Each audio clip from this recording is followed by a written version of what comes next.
Hello, everyone. Welcome back to the next episode, episode 5 of the Revolutionary Think Tank podcast. For those of you, if this is your first time watching or listening, this is a podcast about political commentary, protest music, and revolutionary thinking. My name is 4AS, and this is my co-host, Mr. E. So, Mr. E, how are you going today? I am well, thank you. 4IS, how are you? Yeah, I'm doing pretty well. Glad to hear. Yeah, I'm glad it's back to the next episode because we've got an interesting one for you guys today. We have a topic on liberal democracies. A very contentious topic for myself, something we've talked about at length over the months now. Something that I think is completely misunderstood here in this time. It's a topic that I think is just completely an illusion, and it distracts people from, I guess, what's really going on out there. So a liberal democracy, what is it? Well, what is a democracy, first of all? Like most people that I talk to here, they would say unequivocally that they live in a democracy. Now, a democracy in the original Greek sense, like if you look at like ancient Greek cultures that tried these types of, or that type of society out, you had citizens. So people who actually lived in a certain place and had rights involved themselves in the organization of that society. So they got together en masse, citizens, they got together in a public forum and made decisions together based on a type of majority rules kind of situation. So someone would throw out an agenda and an item, and then everyone would put their hands on it, yay or nay, majority rules, and it carries or it doesn't. That's democracy. It's direct democracy. People involved in political decisions. What we have today, liberal democracy, that is not democracy at all. That's just a form of representational government. That's it. Well, I think going with what you were saying before, at least when the Greek democracies had started, they might have seen that as, well, all the men could vote. Therefore, it was a free and honest society. But as you kind of go through history, more and more people have been able to vote. So obviously, in that Greek society, men could vote, but women or children couldn't. And well, obviously, slaves couldn't vote. Yeah. Whereas, I guess maybe the next stage, especially the one that we're experiencing right now, which would have been because of the liberal bourgeoisie democracy, is, well, much more people can vote. So not only men and women, but also minorities can obviously vote. But I think this is probably the direction that you're going with, is that in these sort of democratic societies, what is held up and venerated is the ability to vote. So when you do go to the ballot box, you should venerate this act of democracy because it decides who runs the country. But I think more to your point is that, well, we're basically putting in power somebody to run democracy on our behalf. Because if we actually had a proper democracy, we would be sitting on every single decision. But that's not how voting doesn't make something a democracy. Yes. Okay, so that's what I'm trying to get at here, is that if we're voting today, we're not voting on an issue. We're not coming together to decide on something that affects us all. We're voting to pick a person who then exercises some form of power on our behalf. for a period of time. And so thereby, as a citizen in a democratic society, we're not partaking particularly. We're not exercising any type of responsibility. Yes, okay, we come together every 4 years for a sausage sizzle and to stand in line for a little bit. But you're just offloading your responsibilities to someone else. That is not democracy in my sense. That is just another form of organizing society. And there's a name for that as well. There's a definite name for selecting a small group of people to run a society. It's called an oligarchy. Yes. And I think I might be able to use an example with what you're kind of talking about is, let's go for the more, like one of the most democratic actions in this kind of voting experience. Why don't we go back a few years and talk about the same-sex plebiscite that happened? So obviously there was a huge decision in Australia where people did vote as to whether they thought it, basically the LGBTIQ plus community could get married, because at the time it was enshrined in law that only a man and a woman can get married. But the funny thing about that plebiscite, and the whole point of a plebiscite, is yes, you are doing a vote on that issue, but technically the representatives could completely disregard it. Don't get me wrong, that would have been political suicide, since it was leading up to an election for a conservative government that was in power at that time. But that plebiscite wasn't, ingrained in stone. Right. Yes. See, it's still a far cry from democracy. A democratic action, you could say, hey, all these people coming together on a particular issue and voicing their opinions, and then there's being some weight given to the fact that it's maybe a majority rules kind of scenario. But again, if what you're saying is true, there is absolutely no real democracy there, because it doesn't mean anything at the end of the day, because it's just it's basically nothing more than an opinion poll, isn't it? Doesn't have any weight. It doesn't have to be carried, that because the people have decided resoundingly in this manner or this way, doesn't mean it actually gets carried through. It's still up to that oligarchy to decide whether they carry that public opinion or not, right? Well, yes, and it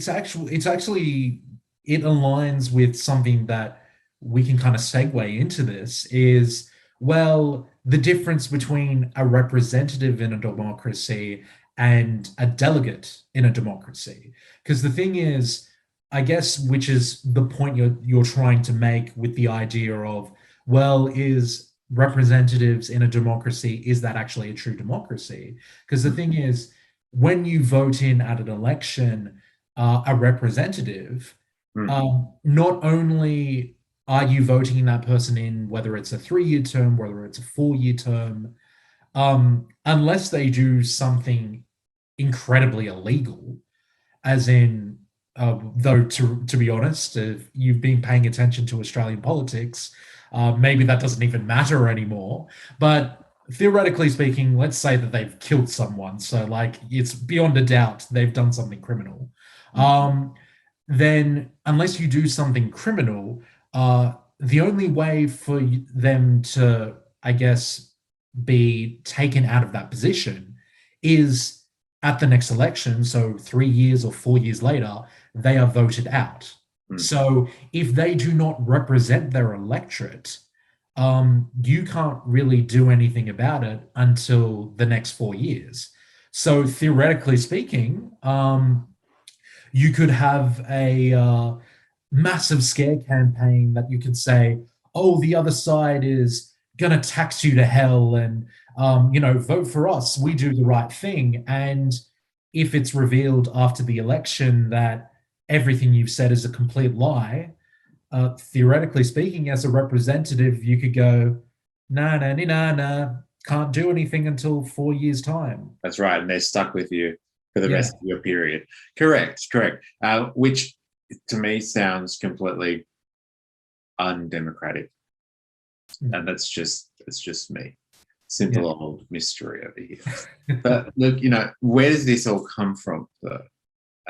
Where does this word liberal in the liberal democracies that we have today, in this modern democratic system, where does this all come from? Well, I guess that kind of brings us back to the talking point that we were referring to before, like in previous podcast episodes, is the idea of a liberal democracy. It would have come out of like your classic liberalism, so probably from French beginnings, so probably out of the French Revolution and those sort of ideas. Yeah, American Revolution too, republicanism, all that sort of stuff. Yes, it came from classic liberalism. So they were looking to establish their own type of political structures in the wake of, monarchies and feudalist societies moving out of the Middle Ages. They were looking to set things up that allowed these liberals, so these people, educated people with money, the property class, to exercise their rights and their power in society.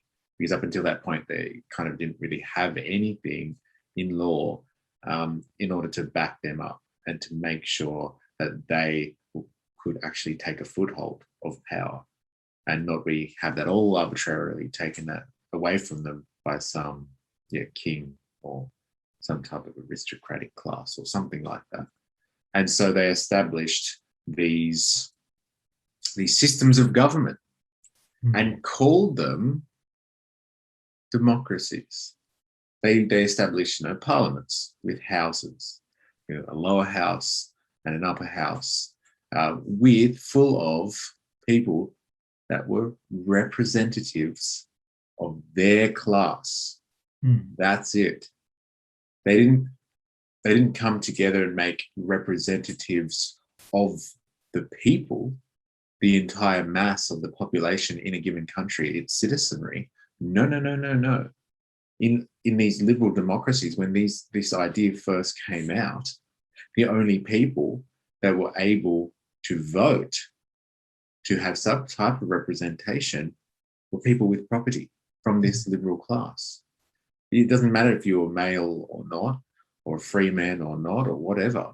If you didn't own stuff, if you didn't have property, meaning that you were basically a worthy enough person because you had some type of, respectability and some type of power that comes with owning some level of wealth, you weren't allowed to participate. And so this is where this modern idea of democracy has its origins, in establishing and continuing the class interests of these liberals, the bourgeois, the wealthy townspeople who were starting to take power and run societies for themselves. This idea of liberal democracy, the democracy we have today, the exact same structures and same systems, has come out of a bunch of propertied people getting together like a little boys' club and picking people from amongst themselves to rule over society, to organize society, so the majority of them can just get on with business because they didn't have the time to all sit around and vote on issues all the time. So they picked representatives from amongst themselves so they could just get on with business. Yes, because it probably made sense back in the day, because you obviously had the heads of towns, the Boer people, as you have mentioned in a previous podcast. They were already acting in a representative capacity at that time, and they were the heads of their town. They had great amounts of knowledge, so probably during that period it made a lot of sense that representational form of government probably made a lot of sense. But I guess more to what we're driving at with this topic, is that particularly relevant nowadays? Like, what I was getting at now, what I was getting at before is, well, sure, this was the old way of doing things, which was a representative system. But we do know there are other ways of doing things, like a much more socialist way of looking at things is the idea of a delegate. See, a delegate is someone that, yes, similarly like a representative, you are chosen out of your group of peers, like, say, for example, a council. But unlike a representative that, sits out a 3 or 4 year term and you can't really do anything about it for those 3 or 4 years, for a delegate, if, for example, they went off and they weren't representing their council properly, the council will turn to that delegate and say, mate, you're not doing your job. Come back now. We'll choose somebody else. Mm. Like that. Okay, sure, it's again not a perfect system in terms of democracy, but that seems a bit more egalitarian and moving along the lines of what a democracy is.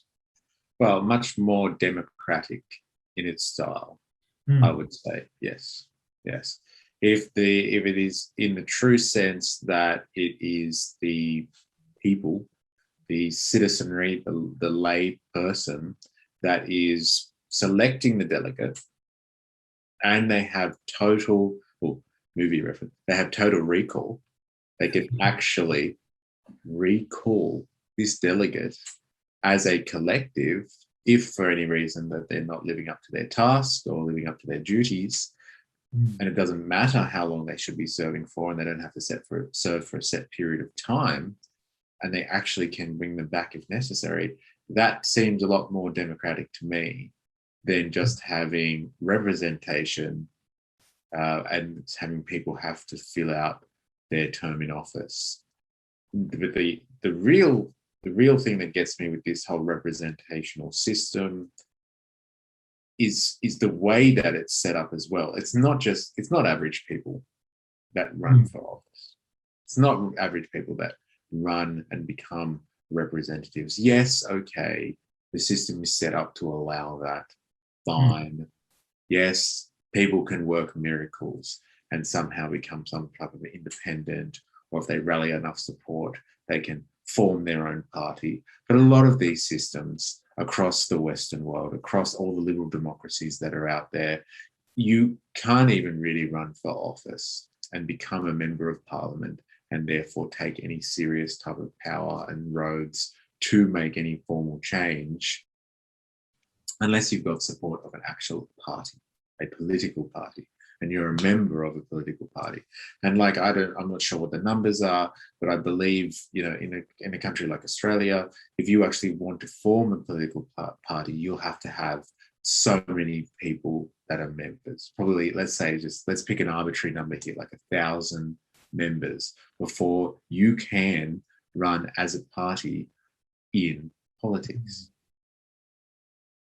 Yeah, don't quote me on it as well. I think it might be 5,000 actually. Okay. Okay. So this is not just some organic process where anyone Yeah. can, if you want to establish a party and run for some political office that way, you must first tick the boxes of the bourgeois system and get in and play the game by their rules in order to effect any real change. It's not just this organic process where people just put themselves out there in this public realm and everyone's standing around. Yeah, I'll vote for that guy. No, no, no, no, no. By the time that you see the options in front of you in the ballot, on the ballot, in the ballot box, all that sort of stuff, all this stuff has happened in the background before you even see those people, and yet to make your choice and be an active person in the democratic process. All of this stuff is chosen for you before you even get to exercise your democratic right. And usually those people that you're looking at are from within political parties, let's be honest, established ones because they are well funded. Well funded, why? Because they're getting support of a certain class of people, usually moneyed interests. And this is the key factor, and this is the key element here of the bourgeois liberal democratic system. Yeah, okay, it's got the word democracy in it, but at the end of the day, it's just representatives still, like it was 200-300 years ago at the start, representatives from the property classes, money classes, or the upper classes of your given society. They're really not the dregs of society. They're not the poorest people. They're not the people that are looking for some type of grassroots action. They're people with connections, and they're people with moneyed interests backing them up and funding their election campaigns. Liberal democracy is a big show, a big game, and it's like this on purpose to perpetuate and continue the class power of the bourgeois. I know that's a really cynical way of looking at it, but I can't see any other way of describing this representational system. But I think that I'll use an example to kind of reinforce the point that you're making, is that, well, at the end of the day, these sort of established parties, in at least, even in a broad sense, they're kind of looking out for each other, especially when you consider the idea of preferences. So, preferences is basically like, if it was just a straight democracy, it would just be so and so party puts up their hand and says, "Hey, vote for me. I'm the best candidate," and every single other party does that as well. If you get the most votes, you win. But with preferences, more to the idea that you were saying, that a lot gets done in the background before you even get to the ballot box, is that Party X goes to Party Y and says, "Hey, we've got similar policies. We kind of align similarly. If, obviously I want number one on my ballot box, but since we're kind of similar, how about I encourage my people to put number two on my ballot paper, like encourage to put you as second, and you do vice versa, and we'll kind of back each other up." So I know many people will turn around to me and say, "Well, for IS, whenever you go into the ballot box, you can put your own preferences. Like, you can put Party X as number one, and you can put Party Y all the way to down to number six." But which leads into what you were talking about before, is that, well, a lot of voters don't have enough time. So because they believe so much in Party X, Party X will say, "Yeah, put us first, then Party Y second, and then Party Z third." And they're like, "Oh, okay, I believe in you. I'll just follow what you say." So yes, those who are more engaged in this representative democracy are probably going to be like, "Yeah, I'm going to go for Party X, and, well, I don't really believe in Party Y's policies, so I'm going to put them last and put who they think is best for them in the proper order." But a majority of people are just going to follow what their party says. Right. So that's where the deals comes in, and the cynicism that you were referring to before, that these parties are kind of propping each other up, and it establishes, I guess, a ruling class, if you say. Well, yeah, it's a ruling political class in that sense. Like, they're in the game already, and so they've got enough of stakes in the process in order to kind of hold anyone out of it. And the rules of the game are set in that sort of way as well. Like, you can't just be a lone person, a lone wolf coming in without any type of support, or even membership, and enough people behind you to just enter the political game. There's certain rules of the game that you must meet these checks and balances and tick these boxes before you can even run. And let's be honest, running in itself is not an easy thing in today's society. You must have the means in order to run. Let's just say you can tick all the boxes, you can put a party together somehow, and you can get enough support in terms of just numbers, people that want to support you. Then you have to fund yourself somehow. So unless you're someone like Clive Palmer, with millions at your disposal, quite literally, but they can literally make a party just to serve their interests, right? They can enter politics because they've got the means to do so. That's not very democratic, if you ask me. Not based on someone's merits and character that people are able to then put themselves on the ballot. It's got to do with how much, fortunately, wealth or power they've got through a concentration of wealth in order to get them over the line so they can spend it on advertising and all of the other things that come with running for office, effectively running for office. And so already there, you have a system that is set up to effectively screen, for lack of a better description, to screen certain parts of society getting into the political process at all. And that is not wholly or organically democratic in my sense of the word. And so knowing all of this, then, this is where it gets really interesting between me and you.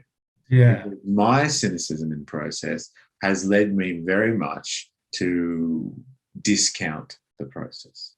The process itself, to me, is superfluous. It's unnecessary, and it is just a product and an apparatus of the ruling class to continue to oppress the majority of people so they can continue on with business and running society. So in that vein, I would very much argue that liberal democracy is useless. There's no point having a stake in the process because, you know what, it's all geared in a certain way to reinforce the establishment. But this is, I think, me and you differ here, because you do believe, quite honorably, I think, and I envy your optimism and your hope. But you do believe that there's a point to all of this somewhere. Yes, and it's actually because of Vladimir Lenin that I believe that there's a whole point to this. This is very interesting. Very interesting. But right before we go into that, okay, so you have established that liberal democracies, no point to them. Okay, where do we go from there? So as somebody that does not want to engage in a liberal democracy, so we stop ad hoc. What is your solution to that? Would it just be straight revolution, or what would be a plan of yours in order to overcome this liberal democracy, at least from the armchair, at least? From the armchair. Well, my standpoint is always revolution. Now, what revolution actually entails, that is completely up to the circumstances and is always the question at hand, but revolutionizing the system, that would be my starting point. It is obvious that this is not a democracy. It is obvious this is just a tool of the establishment in order to maintain the status quo. So we must revolutionize, must change the system in order to effect real democracy. And it's not like we don't have the means today to do that, or the technology. We can organize ourselves to change the political structures in order to serve the people as opposed to just talking about it. Yes. Okay, now that we've established that, so you at least given the viewers and the listeners an idea of how revolutionizing the system works, so working outside of liberal democracy in order to establish a new tomorrow. Now, why I think it might be a good idea to work within the system ties into Vladimir Lenin's book, Left-Wing Communism and Infantile Disorder. So I haven't finished reading it, but at least the parts of it that I've read thus far are completely fascinating to me, because the way he's tackled this book, I did not think he was going to travel in this direction. So what he discusses is a fundamentally the lead up to the 1905 revolution, the in-between parts of it, and then all the way to leading to the 1917 October Revolution. Now, he basically, the foreword of this goes into how leading up to 1905 and after the October Revolution, the two big countries of revolution was Russia and Germany. And basically the Soviets and Russia, once they had actually successfully created the socialist revolution in Russia, they were just eagerly waiting for that to happen again in Germany. And they were like, oh, well, we're the shining example of socialist regimes now, but tomorrow, Rosa Luxemburg and the German Socialist Party there are going to be successful. They're a much more wealthy Western country and will become a backwater country again. But the funny thing is that, yes, they were able to rouse the people, Rosa Luxemburg and the Socialist Democratic Party, but there was actually people part of the vanguard in that party. So Kautsky and all of these petty bourgeois people that actually ended up siding with the bourgeoisie and actually, I guess, not revolted, but like betrayed the cause. And that actually created a division in the socialist revolution. And then they basically, factions started creating, and it kept on, breaking apart. And then the revolution completely lost steam, and there was no revolution anymore. And basically within this book, Lenin breaks down, well, what happened with Germany? What makes Russia so special? And what Lenin decides on is that, well, in peace times, it was actually really important to use legal forms of democracy in order to push the Bolshevik way of thinking. So when it was time for the revolution, so say, for example, was 1905, then you promote class consciousness, you rally the people to your cause. And while the 1905 revolution wasn't ultimately successful, they at least had the first crack of it. And, Lenin and the Bolsheviks at least learned from their mistakes. But then the peacetime period between 1905 and 1917, the Tsarist regime actually set out a parliament.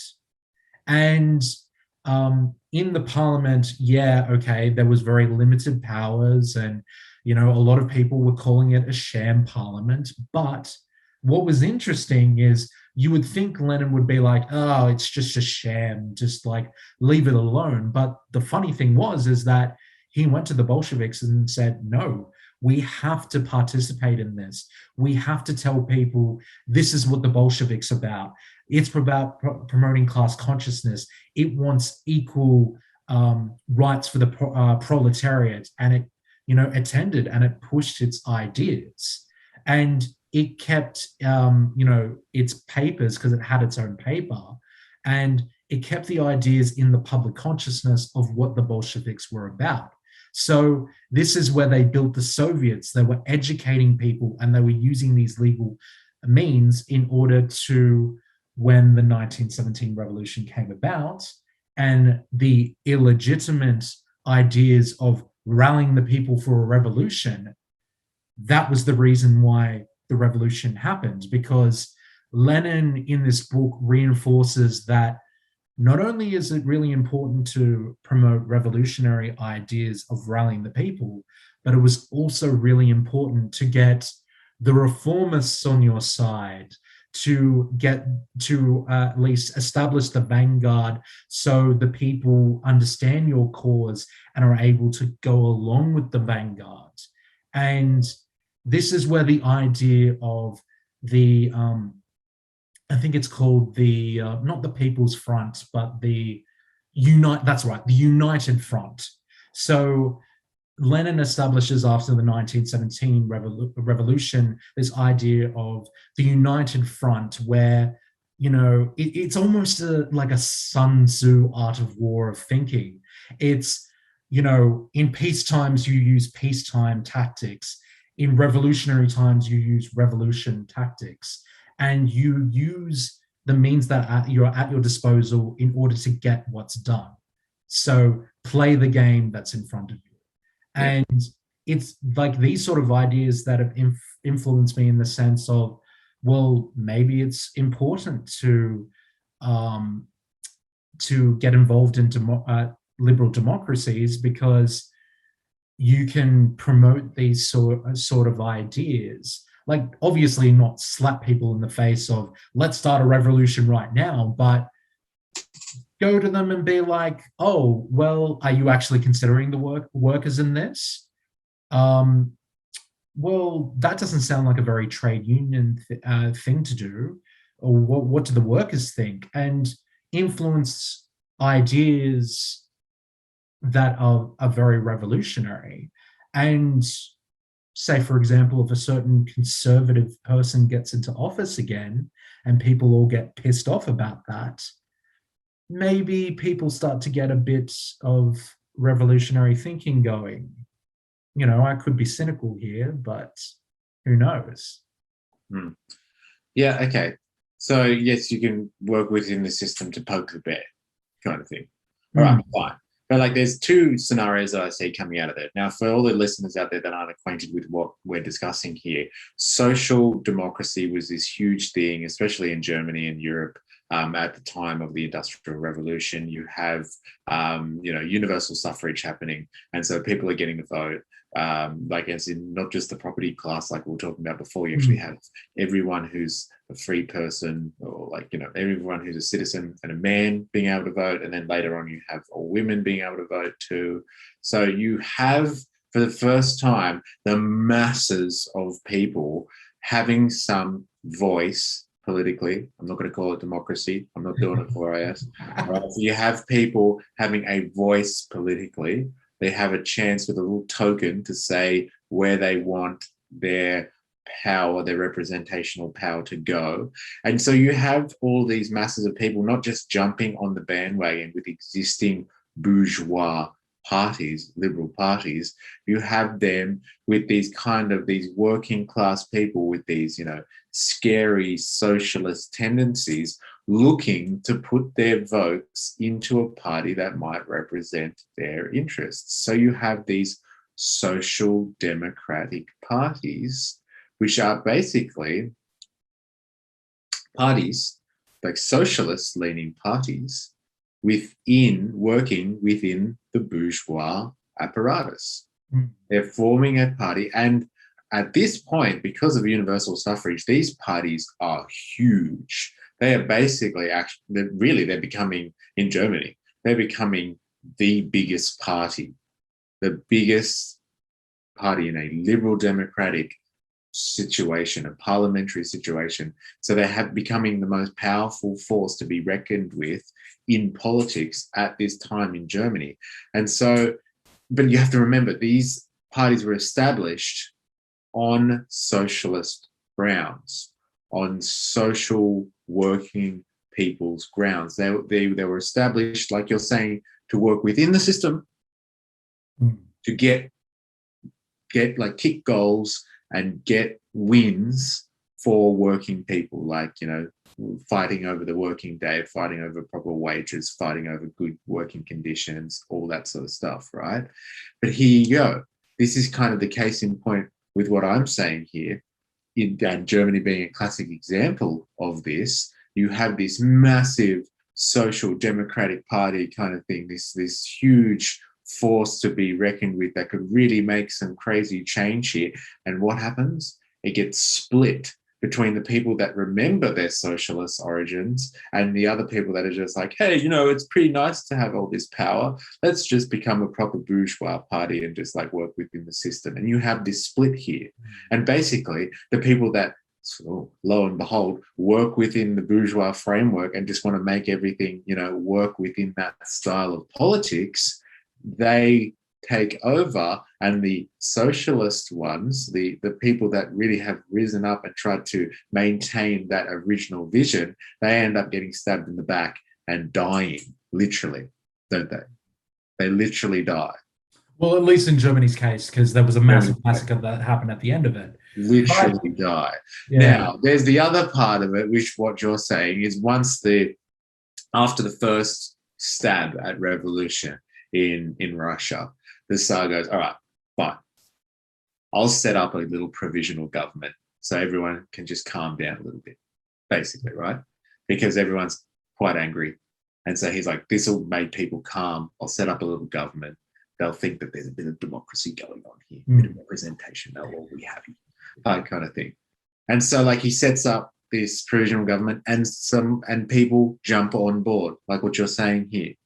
Like the Bolsheviks and like the Mensheviks, the Social Democrats, all those types of people, they're jumping in on this train and they're like, yeah, okay, fine. You want to set up a provisional government? We'll set up our little parties and we'll make sure we're in there too. So they can get in somewhere, learn how government runs, learn how to, play part of this bourgeois game, because it is a bourgeois establishment in Russia at the time, or it's progressively becoming one. And so they get in there to learn the ropes and to get a foothold in the governmental structure. So when the next revolution rolls around, they're ready to take it. Like they take it on completely because they've got a foothold in the system. They know how the system works, and they're using that as a platform to sing to the people, hey, look at us. We're your true representatives. When this stuff goes down, and it's coming, we'll be here. And you just rally behind us, and we got this. So there's another tactic there, and it worked in that case. That's what you're saying, right? As opposed to the German example, you've got the Bolsheviks and Lenin's example where it pays off for them. Well, yeah, I'm. It's not lost on me that effectively what Lenin is proposing is like turning on a video game and say, the lowest setting is novice and the highest setting is hurt me plenty. This way of tackling a government is on hard mode. Like you're effectively hoping that all of your ducks line up in a row, because really what Lenin goes into the book is that a huge discussion, and at least the struggle that was happening at the time, was between the Bolsheviks and the Mensheviks. And the Mensheviks were those people that you were mentioning before of, oh, well, actually, we really like the way things are functioning now. Let's side with the Tsar and the liberal democratic bourgeoisies. But what the perfect storm was for Lenin was he somehow managed, with all of the education he did with the proletariat and the peasantry, and all of the work he did in the background with the Bolsheviks, is that it somehow happened where the proletariat saw that, well, it was really the Bolsheviks that were on their side, and they kind of looked at the Mensheviks and they were like, no, we're going to side with these guys. And they very successfully rallied the people to them, and with the Soviets, they were able to overthrow the Tsar and establish that socialist regime. And this is the reason why I'm probably paraphrasing here, but he mentions that in order to be successful, you must have the iron will of the people, and your party must be strong, and basically there are no cracks in the armor. everyone has to know what they were doing and what they stand for. Otherwise, it's just going to fail. And in Germany, that didn't happen, but in Russia, it did. Right. But like, this isn't like, this is 100 years later. Now we're talking a little bit more. Yeah. Is the game the same? Like, there was a lot more working class consciousness back then. So there was a lot more consciousness in the masses. There were a lot more people that were engaged in politics because they felt like they were at least grateful for the opportunity. They just won universal suffrage, and so they've got the vote and they were going to make it count, kind of thing. Like, I get the sense today that people are a lot more disengaged with the system, and like voting really is kind of a burden more than it's any type of pleasure. Oh my God, I have to vote today. Oh, in some countries, where it's not even required to vote, you don't even have high levels of voter turnout because people are like, why bother? They're disenfranchised, they're disillusioned with the system, and so they don't have the same involvement that they did 100 years ago. And people just aren't there. They don't care as much as they did in these kind of romantic days where people are, spurring and ready for change, and they're willing to try out new systems and back radical parties with some crazy ideas. So are we still working with the same stuff here for IS? I'm not convinced here, is there a point working within the system when the majority of people just don't care? I know that's a really overarching and like sweeping statement to make, that people just don't care, but is it the same game? Are we working with the same stuff here? Well, okay, at least working within the book.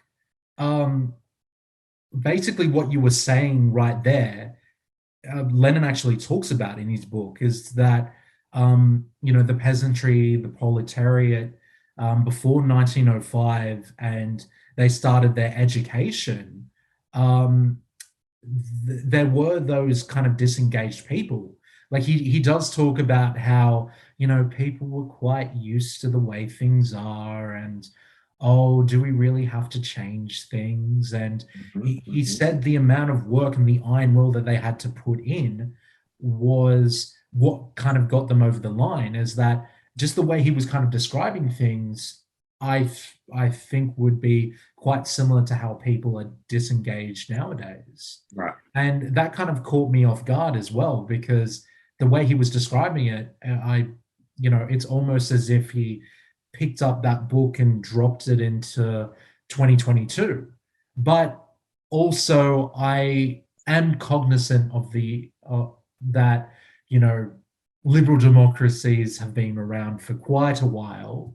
And I think that's the reason why I brought up the Sun Tzu Art of War reference before, is that it seems to be a situation that if you were to take Lenin at his word, you would have to educate people and wait for a dire situation where you can spark the idea of revolution. Because until, I don't know, I guess people like trade unions and start losing the battle of proper wages, and, well, to be honest, wages are kind of stagnating at the moment.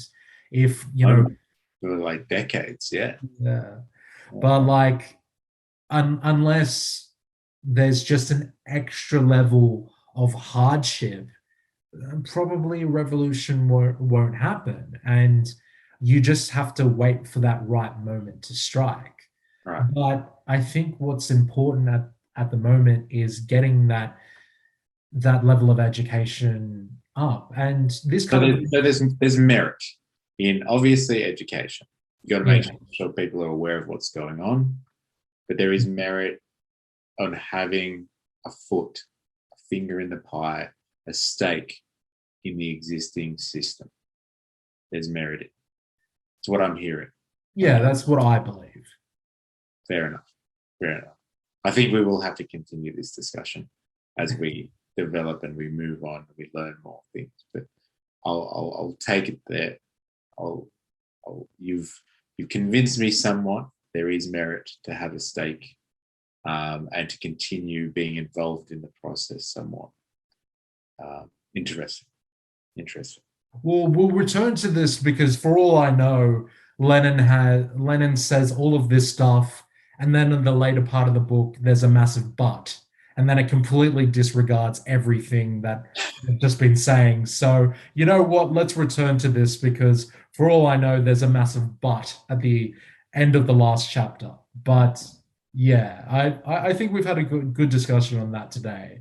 At least I feel like we're at a stage of let's disagree and let's agree to disagree, and we'll return to this point. Respectfully. Well, with that, we'll move on to the final section of the podcast. So, if people were playing along last episode, the image, the synthwave art that was last episode, the prompt was the Overton window. That's why you had that massive face in a window on the side.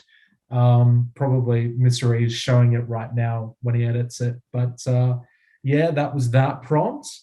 And for this week, you can probably see it in the background.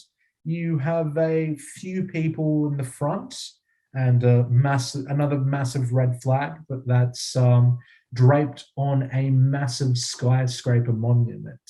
So people that are tuning in and listening in, have a go at this prompt and let us know in the comments down below what you think the prompt is. And I guess with that, that's a wrap. So everyone, keep thinking, keep learning, and over to you, Mr. E. Thank you, Farias. And please, all, remember, I am, you are, we are a mystery.